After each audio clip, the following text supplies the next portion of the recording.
Capítulo 13. As portas. Rebeca. A Bíblia deixa bem claro que qualquer envolvimento com Satanás abre uma porta na vida da pessoa, deixando-a exposta a influência, poder ou infestação demoníaca, seja ela crente ou não. Levíticos 19:31 fala: Não vos voltareis para os necromantes nem para os adivinhos, não os procureis para serdes contaminados por eles. Eu sou o Senhor vosso Deus. Embora a Irmandade seja uma enorme seita que cresce a cada dia, ela é apenas um punhado, se comparada ao grande número dos que escravizaram-se em um envolvimento periférico no ocultismo e outros pecados, expondo suas vidas ao poder de Satanás. Essas portas abertas pelo pecado dão a Satã o direito legal de, em concordância com a Bíblia, enxertar o poder dele na vida das pessoas. Os crentes não estão excluídos, porque a abertura destas portas está ligada à participação consciente no pecado e também pela ignorância. E daí? Havemos de pecar porque não estamos debaixo da lei, e sim da graça? De modo nenhum. Não sabeis que daquele a quem vos ofereceis como servos para obediência, desse mesmo a quem obedeceis sois servos, seja do pecado para a morte ou da obediência para a justiça? Romanos capítulo 6, do verso 15 e 16. O meu povo está sendo destruído porque lhe falta o conhecimento. Oséias capítulo 4, verso 6. Todos precisam estar conscientes desta área de influência, tanto os que querem reconhecê-las na vida própria, como aqueles que querem compartilhar a outros o glorioso Evangelho de Cristo. Muitos não conseguem aceitar a Jesus porque a vontade e a mente estão literalmente escravizadas pelo poder das trevas através de portas abertas no passado. Mas, se o nosso evangelho ainda está encoberto, é para os que se perdem que está encoberto, nos quais o Deus deste século cegou os entendimentos dos incrédulos, para que lhes não resplandeça a luz do evangelho da glória de Cristo, o qual é a imagem de Deus, segundo a Coríntios, capítulo 4, versos 3 a 4. Qualquer envolvimento com o ocultismo, não importa o tempo e nem a intensidade, se torna uma porta. Seja o simples consultar o horóscopo, a curiosidade de visitar uma cartomante, leituras de mãos e etc. Você já reparou que tanto nas escolas como nas festas de arrecadação para os fundos de uma igreja encontramos de algum modo uma cartomante? Nenhum envolvimento deixa de ser prejudicial. Muitas crianças são levadas a essas festas para simples diversão, mas quantas delas no futuro são incapazes de até mesmo aceitar a Jesus como Salvador pessoal? E no caso de terem se tornado cristãos, chegam a perder o interesse ou se tornam incapazes de dar mais um passo no cristianismo. Ficaríamos boquiabertos se pudéssemos conhecer isoladamente uma a uma as consequências desses envolvimentos. Pessoalmente, conheço muito mais do que gostaria até mesmo pensar. Não se achará entre ti quem faça passar pelo fogo seu filho ou sua filha, nem adivinhador, nem prognosticador, nem agoureiro, nem feiticeiro, nem encantador, nem necromante, nem mágico, nem quem consulte os mortos. Pois todo aquele que faz tal coisa é abominação ao Senhor. E por essas abominações o Senhor teu Deus os lança de diante de ti. Deuteronômio capítulo 18, versos 10 a 12. Apenas uma simples visita para satisfazer a curiosidade é suficiente para afetar o resto de sua vida. Da mesma forma, estudar livros de artes ocultas, jogo de cartas, teste para percepção extrasensorial, experiências psíquicas, projeção astral, meditações que tenham por objetivo limpar a mente e separar óleo de minerais usando pêndulos ou varinhas. Igualmente perigoso é a participação em quaisquer tipos de mágicas, a arte da levitação, mover objetos sem tocá-los, consultar um médium ou espírito na intenção de localizar objetos perdidos, a prática de artes marciais ou yoga e, naturalmente, quaisquer práticas de bruxaria através de mágicas ou encantamentos. Em suma, quaisquer uma dessas práticas abrirá uma porta à influência de Satanás e seus demônios. Do mesmo modo, o uso e abuso de drogas, assim como bebedeiras frequentes, são também portas. O abuso sexual de crianças sempre resulta em infestação demoníaca, porque se a criança não for liberta, poderá no futuro abusar dos próprios filhos. Qualquer incidente emocional grave ou um trauma físico pode causar rompimento nas defesas, permitindo a entrada de espíritos malignos, e isso pode ocorrer tanto nas crianças como nos adultos. A relação sexual ilícita é outra grande porta. Os demônios são passados de uma pessoa para outra através dela, e isso acontece porque as pessoas envolvidas se tornam uma só carne. Ou não sabeis que o homem que se une a uma prostituta forma um só corpo com ela? Porque, como se diz, serão os dois uma só carne.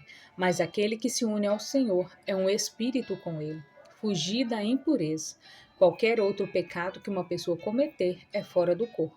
Mas aquele que pratica a imoralidade peca contra o próprio corpo.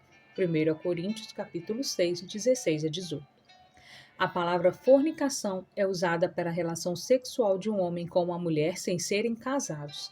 Essa definição é do dicionário do Novo Testamento hoje. É por esta razão que Deus ordena tanto a seu povo para não manter relações sexuais a não ser marido e esposa. O objetivo é nos proteger da infestação demoníaca.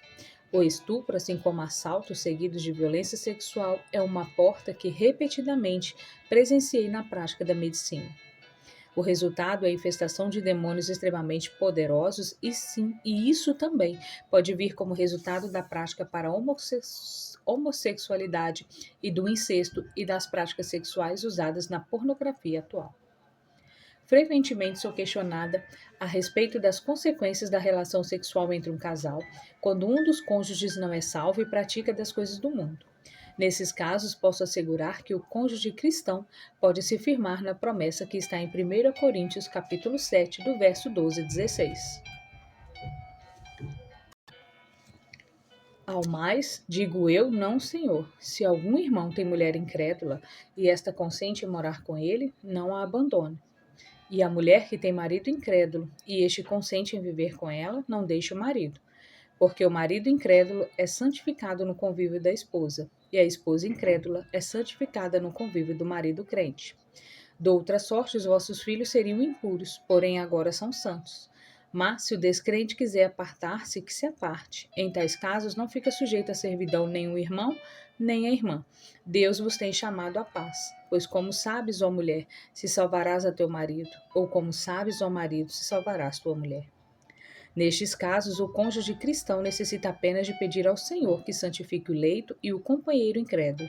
Depois deve fechar a porta com o sangue de Jesus para que não venha a ser infestado com os demônios através da relação. A hipnose é uma outra porta. A pessoa que se sujeita a ela ficará sob a vontade daquele que a hipnotiza e assim se abre para tudo o que o hipnotizador quiser colocar nela. Existem demônios específicos que entram através da influência dessa prática. A hipnose para parar de fumar ou para controlar o apetite é uma estratégia demoníaca. A acupuntura é outro tratamento demoníaco. As religiões orientais todas são várias formas de adoração a Satanás. O público não sabe, mas as agulhas usadas são primeiro abençoadas por líderes dessas religiões e se tornam passagens de demônios. Tenho presenciado inúmeras infecções causadas por elas. Qualquer cura sobrenatural que não vem de Jesus Cristo é obra demoníaca e resulta na infestação ou na escravidão. O próprio Deus deu aos homens inteligência e capacidade de curar uns aos outros através da medicina. Lembre-se, Lucas, um dos escritores do Novo Testamento, era médico. Também resultam em infestação práticas como a meditação transcendental, a yoga, etc. Se comparadas cuidadosamente com a palavra de Deus, poderemos ver-lhe os erros. A maioria dessas religiões orientais usa o recurso da meditação. Os cristãos confundem essa estratégia e Satanás, através da literatura, engana muitos. Nas Escrituras encontramos inúmeras referências sobre o assunto, entretanto, existe uma grande diferença entre a meditação divina e a satânica. Analisamos agora alguns dos princípios básicos. A maior referência feita à meditação pode ser encontrada em Josué 1:8. Não cesses de falar deste livro da lei. Antes medita nele dia e noite, para que tenhas o cuidado de fazer segundo tudo quanto nele está escrito. Então farás prosperar o teu caminho e serás bem-sucedido. Quero enfatizar aqui que esse tipo de meditação refere-se à leitura dinâmica, aprendizagem e à memorização da lei dada por Deus aos israelitas. Josué deveria aprender a lei até que ela se tornasse uma parte dele. Davi também seguiu o mesmo princípio. Ele escreveu a respeito no Salmo 119, 9 e 11.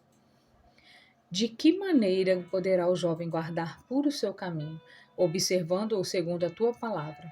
De todo o teu coração te busquei, não me deixes fugir aos teus mandamentos. Guardo no coração as tuas palavras para não pecar contra ti. A atitude de Davi aqui é dinâmica, isto é, estava aprendendo e memorizando a lei de Deus para que ela não se apartasse dele. Em todos os trechos das Escrituras, a meditação bíblica é ativa. Já a meditação satânica é passiva. O que Satanás quer é esvaziar as mentes e tirar delas todos os pensamentos. E isso abre portas aos demônios, porque o que Deus nos ordena é controlar os pensamentos e não esvaziar a mente. Se você não controlar a sua mente, Satanás o fará. Porque, embora andando na carne, não militamos segundo a carne. Porque as armas da nossa milícia não são carnais, e sim poderosas em Deus para destruir fortalezas, anulando nosso sofisma e toda altivez que se levante contra o conhecimento de Deus, levando cativo todo o pensamento à obediência de Cristo. 2 Coríntios 10, 3 e 5. Tu, Senhor, conservarás em perfeita paz aquele cuja mente está firme em ti. Isaías, capítulo 26, verso 3. A Bíblia mostra claramente que devemos controlar nossas mentes e não esvaziá-las. Qualquer ensinamento sobre meditação que diga a você para esvaziar-se de todos os pensamentos usando frases como limpe sua mente e recursos da repetição de palavras é de origem demoníaca. E orando, não usei de vãs repetições como gentios, palavras de Jesus em Mateus 6, 7. Evita igualmente os falatórios inúteis e profanos, 2 Timóteo capítulo 2, 16.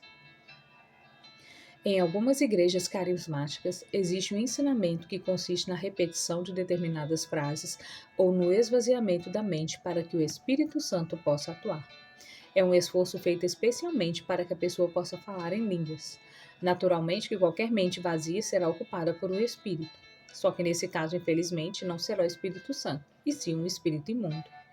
Uma outra forma de escravidão maligna muito comum, mas pouco reconhecida, é quando uma pessoa afeta outra através de encanto, voodoo e maldições. Até mesmo um cristão pode ser prejudicado por feitiçaria desse tipo quando direcionados a ele. Um bom exemplo é a minha experiência pessoal. Não tive consciência de que estava acontecendo até que o Senhor desse ao meu pastor a revelação. Também atendi a pacientes que foram afligidos do mesmo modo.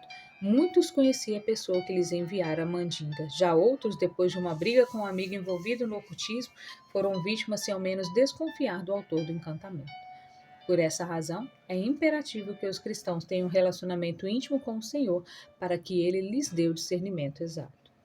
Herda-se tanto os demônios como a escravidão demoníaca. A porta para esse tipo de herança frequentemente passa desapercebida.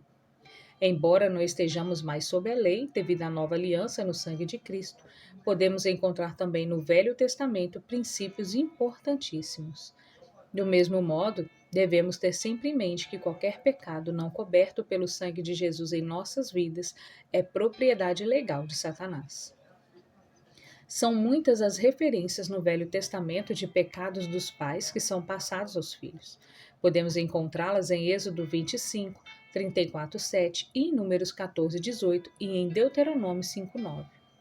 Podemos ler em Êxodo 34, do 6 ao 7 o seguinte: E passando o Senhor por diante dele, clamou: Senhor, Senhor, Deus compassivo, clemente e longânimo, e grande em misericórdia e fidelidade, que guarda a misericórdia em 1000 gerações, que perdoa a iniquidade, a transgressão e o pecado, ainda que não inocente o culpado, e visita a iniquidade dos pais nos filhos, e nos filhos dos filhos até a terceira e quarta geração.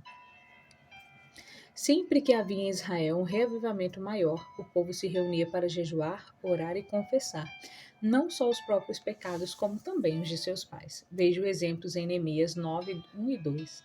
No dia 24 deste mês se juntaram os filhos de Israel com jejum e pano de saco, e traziam terra sobre si. Os da linhagem de Israel se apartaram de todos os estranhos, puseram-se em pé e fizeram confissão dos seus pecados e das iniquidades de seus pais. Outras citações, então, em 2 Crônicas 29, verso 1 e 11, durante o reinado do rei Ezequias, 2 Crônica 34, 19 a 21, e também em muitos outros livros. Os pecados dos nossos antepassados afetam diretamente as nossas próprias vidas. Devemos fechar a porta dessa herança através de oração e confissão pelo sangue de Jesus. Habilidades específicas e demônios são passados de geração a geração. Um exemplo comum que podemos citar é do What Wish. Da mesma maneira, qualquer envolvimento no ocultismo é prejudicial. Qualquer adoração a ídolo é também danosa porque é, na verdade, adoração a demônios. 1 Coríntios 10, 14 a 21. Igualmente nocivos são os juramentos feitos pelos pais ou ancestrais, dentro de religiões pagãs, maçonarias, mormons e etc., que se desencadeiam sobre a vida de seus descendentes. Atualmente, em nosso país, um dos maiores instrumentos de Satanás são role-playing fantasy games, jogos, que se tornaram bastante populares. Ele está usando esses jogos para criar um exército com jovens mais inteligentes. Exército esse que o anticristo será capaz de interceptar e controlar quando bem quiser. Sem se dar conta do que é acontecendo, a pessoa pode ser controlada por demônios através do envolvimento nesses jogos. Em muitos estados, eles se tornaram, para os mais inteligentes, parte do currículo escolar e quase todas as escolas formam clubes extracurricular para que os alunos possam jogar. Na essência, esses jogos são cursos relâmpagos de feitiçaria. Infelizmente, os participantes só constatam isso quando já é muito tarde. Na maioria dos jogos, existe um líder que planeja o lineamento de cada jogo. A diversão consiste de uma aventura em que a batalha será travada contra vários monstros e seres com certas habilidades e características. Assim, existem manuais com gravuras e muitos detalhes sobre as habilidades desses personagens. Os jogadores terão de visualizar a ação do jogo em suas mentes. Assim, irão se tornar mais avançados no jogo à medida em que visualizarem melhor a ação e conseguirem antecipar os movimentos dos monstros e dos outros jogadores. Primeiramente, o que as pessoas não sabem é que os monstros são, na realidade, demônios. O que elas pensam que estão visualizando, na verdade, estão começando a ver o mundo espiritual. Quanto menor se tornarem na visualização do jogo, mais infiltrados estarão no mundo espiritual. A imaginação é um passo importante para contactar esse outro lado. Não posso dizer em que ponto os jogadores ficam infestados por demônios. Contudo, trabalhei com muitos e não encontrei sequer um deles que estivesse habitado por demônios e não o soubesse. É claro que irão mentir a respeito, mas mesmo assim, uns poucos me disseram que conversavam com eles e, para ganhar mais poderes, convidavam mais inteligentes todos os demônios para possuí-los. Os manuais mais avançados dão detalhes de fórmulas mágicas, encantamentos e escritos satânicos que são usados e ensinados pelas bruxas e bruxos da própria Irmandade. Todos os que estão nos jogos sentem uma estranha fascinação pelo poder que emana deles, e poucos são os que descobrem a armadilha em que estão sendo apanhados. Muitos são jovens cristãos ativos e entusiastas que perderam o interesse pelo Senhor como resultado do envolvimento neste tipo de jogo, não deixando de mencionar os que nunca conhecerão Jesus por causa da escravidão satânica em que estão. As influências do ocultismo estão desenfreadas tanto nos brinquedos como nos desenhos animados. Neste caso, Satanás sabe que pode influenciar a imaginação das crianças para o mundo espiritual. Assim, elas aprenderão rapidamente a ver e a se comunicar com os demônios. Os pais necessitam ser extremamente cuidadosos com os brinquedos e com os desenhos que seus filhos assistem. Explodiu na medicina nos últimos anos o fenômeno do biofeedback. Seu crescimento tem sido estrondoso e é usado principalmente para controlar a dor, a pressão sanguínea e o abuso do uso de drogas e álcool. A Irmandade já usava há muitos e muitos anos, antes mesmo de vir a ser do conhecimento público. Os satanistas descobriram que é o meio mais rápido de treinar as bruxas para ganhar controle consciente de seus corpos espirituais e assim contatarem o mundo espiritual. Na essência, o biofeedback treina a pessoa para controlar as funções orgânicas e áreas em que Deus não nos ordenou para controlar. Ele ensina o controle consciente do corpo espiritual. Este, por sua vez, controla e altera o que acontece ao corpo físico. E é aqui que as pessoas não se conscientizam em que estão sendo envolvidas. Os cristãos nunca deveriam lidar com biofeedback, pois ele nada mais é do que a yoga modernizada, a meditação satânica e a bruxaria. O rock é outra área desapercebida, mas muito poderosa. É a música de Satanás. Todo o movimento dela foi cuidadosamente planejado por ele e seus seguidores desde o começo. O rock não apenas aconteceu, na realidade, foi cuidadosamente planejado pelo próprio Satã. Como mencionei anteriormente, Elaine conheceu pessoalmente muitas estrelas do rock e todos haviam feito acordo com Satã em troca de fama e dinheiro. Receberam tudo o que queriam e até o que não esperavam. A destruição de suas almas e vidas, contudo, eles sabem exatamente o que estão fazendo. ensinam passo a passo milhões de jovens leigos a adorar e a servir a Satanás. Inúmeras formas as cerimônias especiais que Elaine frequentou em vários estúdios de gravação por todos os Estados Unidos da América, com o propósito específico de colocar as bênçãos de Satã sobre os discos gravados. Tanto ela como os outros faziam encantamentos para colocar demônios em todos os discos e fitas vendidos. Também, muitas vezes, eles convocavam demônios especiais para falarem nas gravações e nas mensagens que são disfarçadas na rotação ao inverso. Do mesmo modo, os próprios satanistas são gravados ao fundo, disfarçados pelo barulho da música. Assim, eles fazem magias e cantigas para invocar os demônios a cada vez que um dos discos, vídeos e fitas são tocados. Deste modo, os que escutam a música são afligidos. E qual é o propósito disso tudo? Você pode até questionar. A resposta nada mais é do que o controle da mente.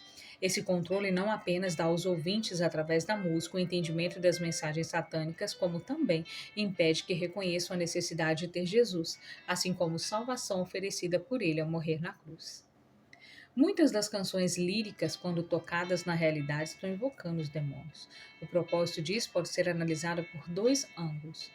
Um é exercer o controle sobre o ouvinte e o outro é propiciar para o mesmo, através de encantamentos, a condição de enviar demônios sobre outra pessoa. Isso é feito para se obter vingança através de doenças, acidentes e etc., e para ajudar a influenciar o outro à própria escravidão do rock.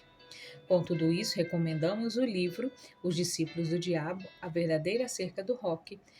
Ele dará a você um profundo conhecimento sobre esse tipo de música. É uma excelente ferramenta para os pais que querem entender em que tipo de música os filhos estão se envolvendo. Todas essas portas devem ser fechadas. Se confessarmos nossos pecados, ele é fiel e justo para nos perdoar os pecados e nos purificar de toda injustiça. 1 João, capítulo 1, verso 9. Se você está envolvido em qualquer uma dessas práticas, você pode fechar a porta ao fazer a seguinte oração. Pai, eu confesso em Ti o meu envolvimento em...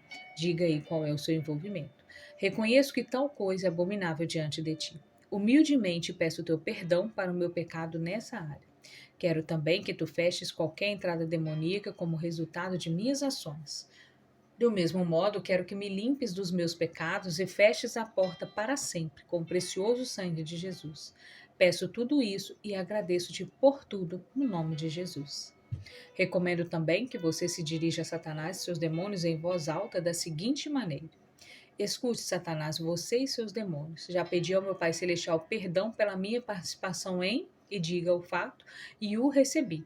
Agora, pela fé e para sempre, fecho a porta dessa área na minha vida aberta, a você no sangue de Jesus derramado na cruz por mim. E no nome de Jesus, ordeno que vá embora. Para a libertação nos casos de infestação por demônios fortes, será necessária a ajuda de outra ou outras pessoas. Se você ora fervorosamente e deseja a libertação a despeito de qualquer preço, o Senhor irá instruí-lo sobre o que é necessário fazer e ele libertará o cativo. Darei alguns exemplos de como na medicina lidei com as pessoas terrivelmente afetadas pela abertura dessas portas. Todos os nomes foram mudados para a proteção das mesmas. Nós, os cristãos, devemos entender um princípio importante que eu nunca vi ser ensinado claramente nas igrejas. Muitas das pessoas com quem compartilhamos o Evangelho estão literalmente atadas por espíritos demoníacos, seja por dentro ou por fora. Em consequência, a vontade delas não está livre.